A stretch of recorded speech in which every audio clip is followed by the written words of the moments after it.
Bonjour! Vous voulez changer votre vie, mais vous ne savez pas comment. Ou vous pensez savoir comment, mais vous n'avez pas les résultats que vous voulez à la fin de tout ça. Ben, cette vidéo-ci est pour vous. La clé du succès, c'est entraîner notre éléphant et la fourmi à avancer dans la même direction. Et là, vous vous dites, fourmi, éléphant, de quoi elle parle? Ce que je dis, c'est qu'il faut entraîner notre cerveau conscient, notre fourmi, et notre cerveau subconscient à avancer dans la même direction. Bonjour, je me présente, Marie Ditulio, fondatrice de l'Académie de l'évolution. On offre des services de coaching, de formation, de conférences pour assister les leaders. Notre but, c'est offrir le support requis pour réduire le stress, éliminer ce qui ne fonctionne pas, maximiser votre productivité et surtout, rentabiliser votre temps. Aux inspirations de Marie, on commence toujours de la même façon. On commence avec un moment de gratitude. Donc, expliquez-moi pourquoi vous avez de la gratitude. Écrivez-moi-le. Moi, j'ai de la gratitude aujourd'hui d'avoir la chance de faire ce live-là avec vous, de sortir de ma zone de confort encore une fois, mais surtout de le faire avec un si beau produit. Aujourd'hui, dans le fond, je viens vous parler d'un livre que je trouve absolument extraordinaire. Je vous dis, ne lisez pas le livre, écoutez d'abord ce que j'ai à dire à ce sujet-là, et ensuite vous pourrez aller lire le livre et vous allez le comprendre d'une autre façon. Le livre de la journée, je vais juste m'assurer que vous le voyez bien, La fourmi et l'éléphant, de Vince Poscente. Wow! Je commence comme ça. Ce qu'il nous dit, c'est que dans la même seconde, notre subconscient ou notre éléphant a 4 milliards de neurones et notre fourmi, notre cerveau conscient, a 2000 neurones. Donc, on vient de parler de 2000 neurones pour la fourmi, 4 milliards de neurones pour l'éléphant. Ta fourmi, si vous avez déjà remarqué, les fourmis, elles sont déterminées, ils foncent partout. Donc, quand tu as une nouvelle idée, tu fonces, t'es excité, t'avances, t'arrêtes jamais, tu vas toujours au même rythme. Et c'est comme ça que nos pensées fonctionnent. Ils avancent toujours, ils arrêtent jamais. Notre éléphant, ben l'éléphant, c'est une créature d'habitude. Donc, c'est des centaines de décisions par jour, par habitude, sans penser. Ton subconscient le fait automatiquement pour toi. Il y a des habitudes qu'on est content qu'ils fassent pour nous qui prennent déjà les bonnes habitudes. Si vous buvez déjà votre 4 litres d'eau par jour, vous êtes content que votre éléphant fasse ça par habitude, mais il y en a d'autres qui affectent un petit peu. Trop souvent, quand on suit les choix de notre subconscient, ben pratiquement on a une vie plate, on a une vie assez facile à prédire, puis on a pratiquement une vie médiocre. Et c'est là qu'il faut apprendre à sortir de notre zone de confort. Imaginez l'image d'une fourmi qui s'en va vers l'ouest et d'un éléphant qui s'en va vers l'est. Et la fourmi qui s'en va vers l'ouest est sur le dos de l'éléphant. Est-ce que vous croyez que la fourmi s'en va vraiment vers l'ouest? C'est de ça qu'on parle aujourd'hui. C'est un livre absolument, je vous le redis, je vous le remontre, extraordinaire. Je vous recommande de le lire après qu'on en ait parlé. Dans le fond, ce qu'on dit, c'est facile de retourner à notre ancienne façon de faire, de juste suivre notre éléphant, parce que l'éléphant a beaucoup plus de pouvoir avec ses 2 milliards de neurones versus notre 2000 neurones pour la fourmi. Mais pensez avec la diligence de la fourmi qui arrête jamais, qui choisit de s'en aller dans cette direction-là, c'est possible de faire la même chose avec nos pensées puis de se rendre dans la bonne direction. Mais il va y avoir du travail à faire avec ça et Vince Poscente nous parle de 5 étapes pour faire ça. Donc, je vous donne un exemple. Si je dis, il faut que je perde du poids, je vais acheter ma passe pour aller au gym. Donc, mon cerveau conscient dit, je vais acheter ma passe pour aller au gym. Et là, mon subconscient fait, tu peux m'acheter toutes les passes que tu veux, là, mais pense pas qu'on va aller au gym. Premièrement, on va suer, il va falloir travailler fort, ça fait mal, j'ai aucunement l'intention d'avoir mal. Donc, moi, j'ai décidé que je voulais perdre du poids, puis mon subconscient ou mon éléphant s'en va dans l'autre direction, ça marche pas. Albert Einstein disait, l'imagination représente tout. C'est un aperçu de votre future vie. L'imagination, comme il le dit, c'est plus important que les faits. C'est plus important que les circonstances, que tout ce qui est alentour, que tout ce qu'on voit, que les résultats qui sont dans mon compte de banque, que les amis qui sont autour de moi. L'imagination est plus importante que les faits. Pourquoi? Parce qu'elle peut créer de nouveaux faits. Donc, il dit, à ce moment-là, l'imagination est beaucoup plus importante que toutes les connaissances. Et la première étape pour se rendre, pour atteindre ton objectif, la première étape, ce qu'il dit, c'est d'avoir une vision claire. On en a parlé, si vous avez déjà écouté l'épisode sur la visualisation, on en a parlé, mais je vous incite à retourner le voir parce qu'on parlait vraiment de détails de comment trouver notre vision. Mais ce qu'il disait, M. Posson, c'est l'importance d'avoir une vision claire de où je veux être. Dans 5 ans, quelle est l'image de ce que je veux? Et je veux que l'image soit assez claire pour toi, que tu puisses me la décrire en détail, que tu puisses, dans ta tête, te promener dans cette image-là comme si c'était un film. Par exemple, si tu voulais te construire un hôtel sur une île à quelque part, je voudrais que tu sois capable de me la décrire comme si tu passais de pièce en pièce et que tu me dis exactement ce qu'il y a partout. Ça, ce serait ton image de ton rêve, ton image dans 5 ans. Et là, l'importance, c'est que tu te connectes à cette image-là le plus souvent possible, tous les jours, plusieurs fois par jour. Mais je veux pas seulement que tu te connectes à cette image-là. Je veux que tu te connectes à cette image-là avec toutes les émotions que ça t'apporte quand tu es en train de vivre cette émotion-là. Donc, ce qu'il est en train de dire, c'est focusser sur où tu vas aller, mais aussi, quand il dit d'avoir une vision claire, il faut aussi que tu aies une vision claire de où tu es. Il faut que tu saches où tu es, il faut que tu saches les peurs que tu as en ce moment. Il faut aussi que tu sois ouvert à l'idée que tu ne connais pas ce que tu ne connais pas.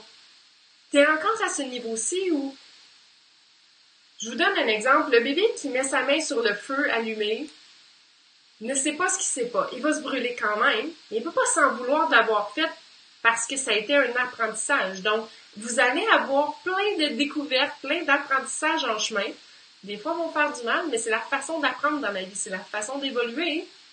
Donc, il faut que votre image soit assez claire, qu'elle ait assez d'émotions, de vibrations, de plaisir, pour que quand vous mettez la main dans le feu, vous allez encore avoir le goût de faire un pas, puis un autre pas, parce que vous allez vouloir continuer d'avancer dans la direction de votre rêve. Pourquoi? Parce que vous savez que ça vaut la peine de prendre des pas, parce que vous avez l'image dans votre tête. Vous savez que vous êtes capable de vous rendre là. Donc, c'est comme si, quand vous allez avoir trouvé votre vraie image, si vous asseyez, vous faites juste imaginer cette image-là, vous allez avoir un genre de... Tu sais, des fois, on a la chair de poule, là, puis on se dit, ouf, ça doit être vraiment important ce qui se passe, j'ai la chair de poule, je suis en accord avec ce que tu dis. Mais quand vous avez votre vraie image, l'image qui est le rêve, la possibilité, l'objectif que vous voulez, puis que c'est vraiment aligné avec vous, vous allez sentir la chair de poule.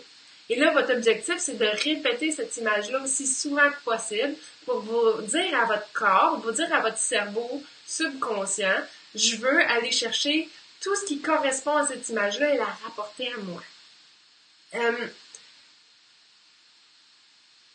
Et la façon de se rappeler ou de se connecter à cette image-là, c'est toujours vraiment par les émotions. Puis c'est aussi ça qui fait qu'on est capable de rallier d'autres personnes à notre vision, par nos émotions à chaque fois.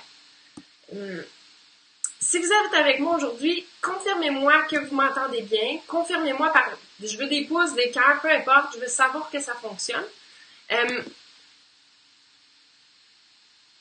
L'important, c'est de ne jamais sous-estimer le pouvoir de nos émotions.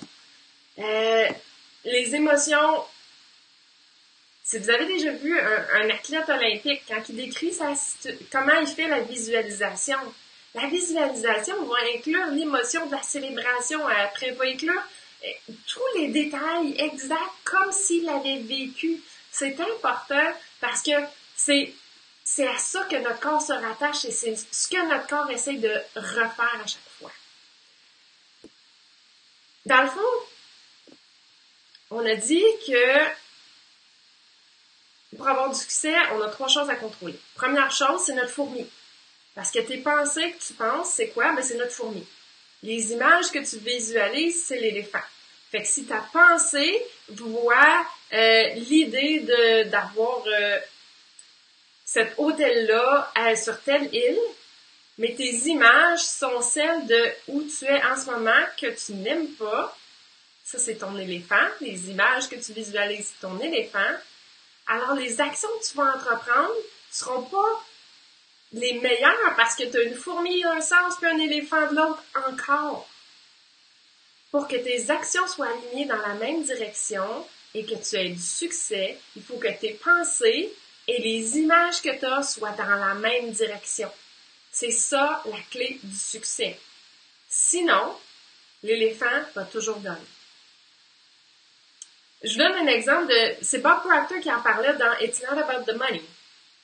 Les soldats ou les victimes d'accidents, ceux qui se sont fait, les gens qui ont perdu un membre. Tu sais, ils ont perdu un bras, ils ont perdu une jambe. Ces gens-là, ils vont tous vous le dire. C'est comme si, quand ils se font couper ce membre-là, ils le ressentent comme s'il était encore là. Et des fois, ce membre-là va faire mal, va piquer, et ils peuvent pas se gratter. Le membre est plus là. Et des mois après, ils ressentent encore. Et pourquoi je vous dis ça? C'est parce que c'est vraiment, vraiment, vraiment difficile de convaincre notre subconscient si c'est difficile comme de convaincre notre subconscient de quelque chose de si évident que j'ai plus de bras, mais je le sens encore, imaginez comment c'est de le convaincre de quelque chose qui est pas si évident. Tu sais, c'est des pensées qui sont là depuis l'enfance. Donc, c'est pas facile d'aligner notre subconscient et ça va demander un engagement sérieux. Mais ça vaut tellement, tellement, tellement, tellement l'investissement parce qu'au bout, vous allez avoir votre vision. Mais ça veut dire qu'à chaque fois que vous avez une image qui n'est pas celle que vous voulez, il faut la remplacer par celle que vous voulez. Maxwell Maltz, dans Psycho-Cybernetics, ça c'est un super livre aussi. Je vous incite à lire vraiment bon livre, mais je vous dis exactement ce qu'il disait. Il disait « Le cerveau et le système nerveux constituent un mécanisme pour atteindre nos objectifs. Ceci fonctionne de manière totalement impersonnelle, de manière à accepter toute image ou idée qu'on lui présente avec insistance. Donc, notre objectif. Autrement dit, si tu regardes les nouvelles à longueur de journée, ben, tu dis à ton cerveau que c'est ça le genre de conditions que tu veux qu'il reproduise. Ça travaille pour nous comme un mécanisme de succès ou contre nous comme un mécanisme qui crée des erreurs. Tout ça, ça dépend de toi. C'est toi l'opérateur, c'est toi qui opère et qui décide des buts que tu lui donnes. Mais tu les décides avec ta pensée, la fourmi, mais tu le réalises en alignant ton éléphant, tes images, dans la même direction que ta fourmi.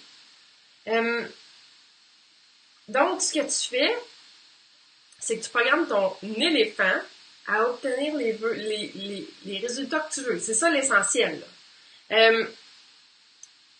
Parce que c'est toi qui as les contrôles de la commande de tes pensées, si tu le choisis. Oui, des fois, on a des pensées par automatisme, mais en général, tu es capable de choisir. En ce moment, je me sens pas bien, mais j'ai le choix. Je peux choisir de dire, OK, mais je vais juste imaginer que je suis à telle place dans ma tête, puis j'ai un paradis, puis je vais me sentir bien, mais c'est moi le choix. J'ai le choix. Personne ne peut décider pour moi ce à quoi je pense. C'est la même chose pour toi. Le problème est que si tu ne choisis pas de contrôler tes pensées, ben, ton conjoint va le faire, ta famille va le faire, les médias vont le faire par les publicités, la télévision va le faire, tout le monde va le faire pour toi si toi tu ne le fais pas. Donc, tout le monde va te mettre des images qui s'en vont dans la direction que toi, tu ne veux pas. C'est toi qui es en contrôle de tes pensées, mais pour reprendre le contrôle des images que tu lui donnes aussi. Émile Coué, un super bon livre aussi pour lui, La maîtrise de soi-même par l'autosuggestion consciente. Lui, il disait, quand la volonté, ton désir et l'imagination sont en lutte, c'est toujours l'imagination qui l'emporte, sans aucune exception. Quand ta volonté, la fourmi, et l'imagination, l'éléphant, sont en conflit, c'est toujours l'imagination qui gagne. Si tes images sont les images de CNN, Constantly Negative News, ou juste des nouvelles, ben, les résultats que tu vas avoir sont des résultats des nouvelles. Je vous donne un exemple. Quand tu te dis, je me demande si je vais perdre mon travail, parce que tu as une situation qui va pas bien, tu sais qu'il y a des employés qui sont laissés aller, je me demande si je vais perdre mon travail, tu es en train de mettre cette énergie-là. Ou tu dis, je me demande si je vais avoir assez d'argent pour payer mes billes à la fin de l'année. Ou, un autre exemple, ton enfant est censé, commence à avoir 14-15 ans, il est censé être de retour à la maison à 11h le soir, et là, il est minuit. Qu'est-ce qui se passe dans ta tête? Je suis certaine que si t'es une mère qui porte trop attention, peut-être là, une mère poule, on dirait, là, tu vas imaginer toutes les situations négatives qui auraient pu arriver. Et tu réalises ce que tu fais. Tu es en train de programmer ton éléphant à obtenir les résultats que tu veux pas. C'est essentiel dans une situation comme ça de voir ton enfant qui rentre tout énervé, content de la soirée qu'il y a eu. Parce que tu veux pas perdre ton énergie et perdre ton temps à programmer des choses que tu veux pas. Si ça fait du sens, envoyez-moi des thumbs up, dites-moi si vous avez des questions, parce que je sais qu'on a un sujet qui est quand même pas facile aujourd'hui, qui est pas facile, mais qui est absolument essentiel. Donc, qu'est-ce qu'il nous a dit? Tu sais, tout ce qu'on vient de parler, ça revient toujours à clarifier notre vision. Ça dit toujours, tu sais, on s'en va en voiture, là, si t'es en train de conduire, puis tu tournes la tête, le volant fait ça. Ça, c'est la base de ce qu'on apprend dans les cours de voiture. Si je tourne la tête, ça fait ça. Non, garde la vision vers où tu veux t'en aller. Garde ton attention sur le résultat que tu veux. C'est comme si tu dois t'obliger, par plaisir, plein de fois par jour à focusser sur l'image de rêve que tu veux. Sérieusement, c'est supposé être le fun. À toutes les heures, ou aussi souvent que tu peux, tu vas te connecter à cette image-là que toi tu veux dans ta vie. Tu dois programmer ton éléphant, puis ensuite, parce que tu as programmé ton éléphant, donc la fourmi et l'éléphant s'en vont dans la même direction, ensuite tu vas prendre des actions qui vont te permettre de parler à telle personne, de faire tel appel, de sortir de ta zone de confort, et c'est là que le succès se produit. Donc, néglige pas l'éléphant, parce que Einstein le dit, l'imagination est plus importante que la connaissance ou le savoir. Et, dans le fond, j'ai goût de vous parler de comment, à quel point on est programmé. Un autre exemple qui me vient en tête, je veux pas révéler mon âge, mais mettons que s'il y a 30 ans, vous écoutiez Passe-Partout, ou il y a 10 ans, vous écoutiez Passe-Partout, ou il y a 20 ans, vous écoutiez Passe-Partout, ou quelque part entre tout ça. Si je vous demandais c'était quoi la chanson de Passe-Partout, si vous l'avez écouté comme moi, matin et soir, à tous les jours quand vous étiez enfant, vous savez que c'est Passe montagne, les papillons, les souliers neufs et les grands vestons, Pascaron qui but saute et tourne en rond. Et là, vous pourriez continuer avec moi, je suis certaine. Mais qu'est-ce que ça veut dire? Ça veut pas dire que vous étiez prêt aujourd'hui à l'entendre avec moi et que vous saviez les paroles. Ça veut dire que votre éléphant, on l'a nourri, matin et soir d'une chanson. Et maintenant, vous la savez par cœur, 10 ans, 20 ans, 30 ans après. Donc, moi, le positif que cette chanson-là m'apporte, c'est que je me dis que si je me connecte matin et soir à mon image, je vais encore me souvenir de cette image-là, puis je vais être capable de me diriger là beaucoup plus facilement. Si j'ai été capable de me souvenir de cette chanson-là, imaginez si je le fais avec quelque chose de constructif. Donc, c'est ce que je vous encourage à faire. Et deuxième étape, selon M. Pocente, c'est vraiment de s'engager à garder des formes de pensée positives. Donc, remarquer nos pensées le plus souvent possible, changer nos croyances, nos attitudes, changer nos vérités s'ils ne sont pas alignés avec la vision que j'ai. Si j'ai une vision qui dit, par exemple, que je veux aider 100 personnes, mais que j'ai une croyance à l'intérieur de moi qui dit que je suis pas sociable, ça marche pas. Je dois changer cette croyance-là. Donc, je dois avoir la croyance que maintenant je suis sociable. Et il va falloir que j'aie une image qui décrit c'est quoi pour moi être sociable, quel est le résultat, que je m'enligne vers cette direction-là. Donc, on a parlé de voir notre objectif. Pas juste le vouloir, là, le voir dans notre tête qui se réalise avec plein d'émotions. Et comment je fais? Ben, c'est en remarquant les attitudes, les croyances, les vérités que je pense être vraies, qui sont absolument pas qui ne fonctionnent pas avec la vision que je veux, et je dois les changer. Ça, c'est important. Et il y a quelque chose qui est hyper important dans la vie. On n'a jamais rien sans rien. Si vous ne travaillez pas pour atteindre votre but, vous ne l'atteindrez pas. C'est un fait qu'on voit partout. Tous les gens qui ont eu du succès ont travaillé pour. Donc, ce que je dis ici, c'est que votre vision, vous allez devoir travailler pour l'avoir. Vous allez devoir vous connecter à elle souvent. Si je sais que tous les gens qui ont eu du succès ont vu leur vision plein de fois par jour, se sont connectés à cette image-là, ont parti de la personne qui vont être 5 ans plus tard pour choisir de faire des actions au présent, ben alors ça serait vraiment gagnant que moi je choisisse de faire cette même action-là tout de suite, que moi je choisisse de sortir de ma zone de confort comme eux ont fait pour avoir les mêmes résultats qu'eux ont eu.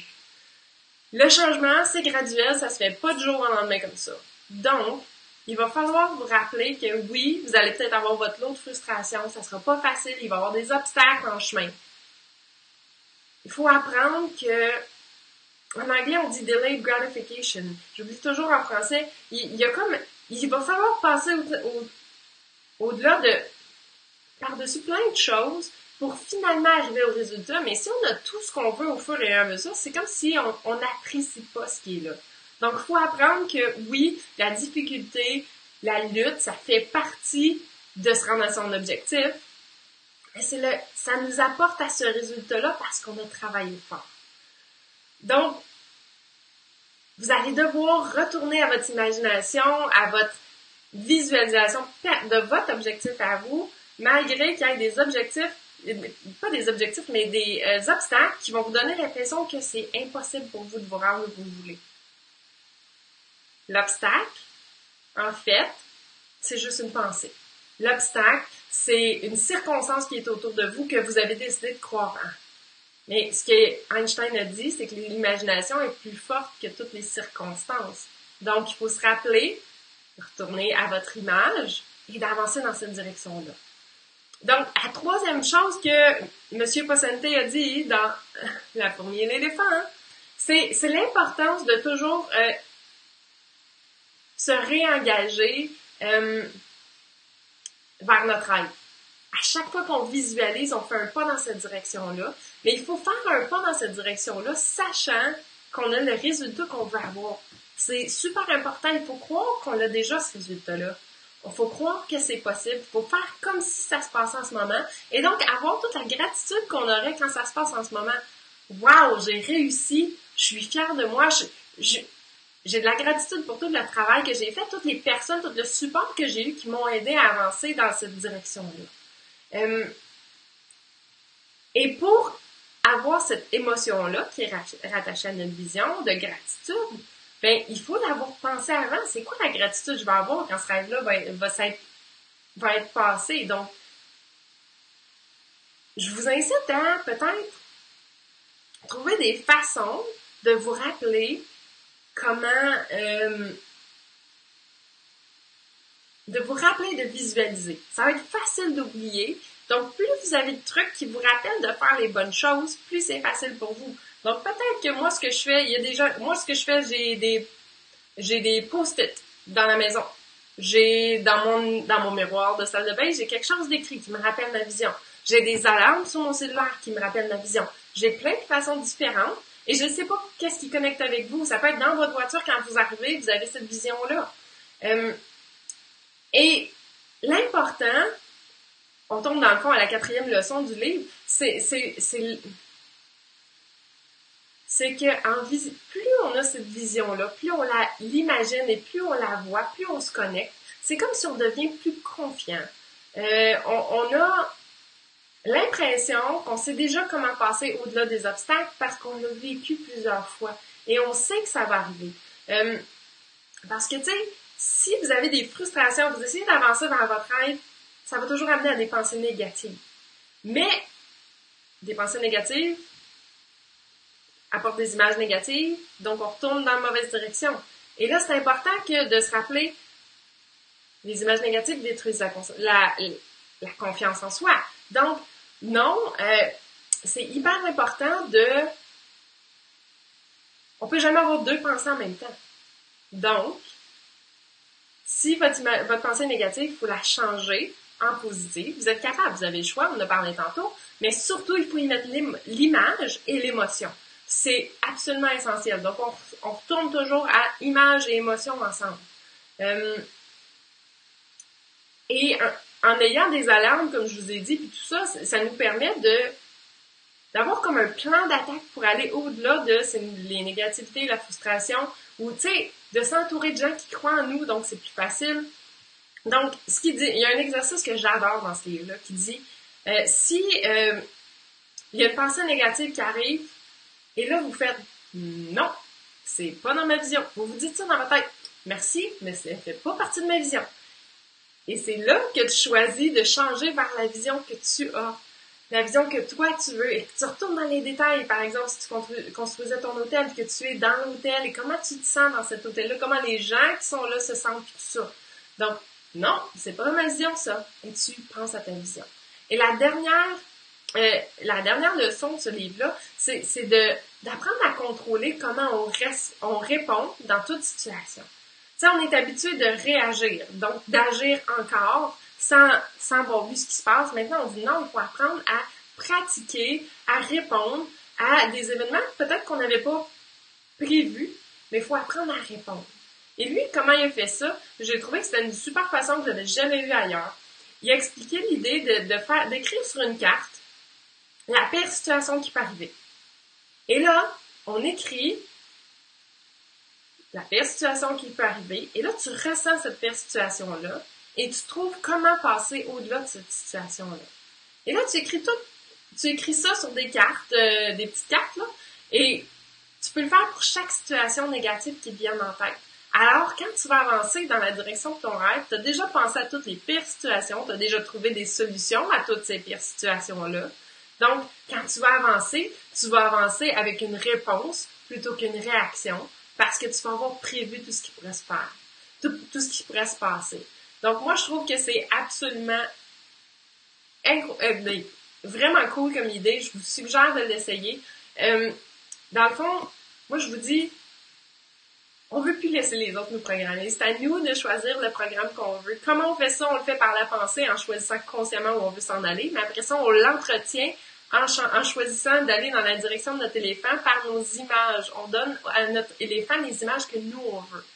Et il y a toujours quelqu'un qui nourrit l'éléphant. C'est ou moi, ou c'est les médias, ou les circonstances qui m'entourent, mais c'est ma responsabilité, par mon cerveau conscient, par ma fourmi, de donner la bonne information à l'éléphant, l'image que je veux. La fourmi, c'est le guide, elle donne l'information, et l'éléphant, c'est lui qui fonce dans la direction donnée. Donc, choisis de faire ce qu'on dit tout le temps. Lis les bonnes choses. Écoute les bonnes choses. Regarde les bonnes choses. Dans le fond, il faut que tu apprennes à parenter ta pensée. C'est toi qui vas dire « Non, ça, je veux pas qu'on pense à ça. » Et là, tu t'en vas vers ta vision de rêve. Dans le fond, un des exemples, moi je trouve qu'il y a un exercice qui est super utile que tu peux faire pour entraîner ton éléphant à résoudre des problèmes.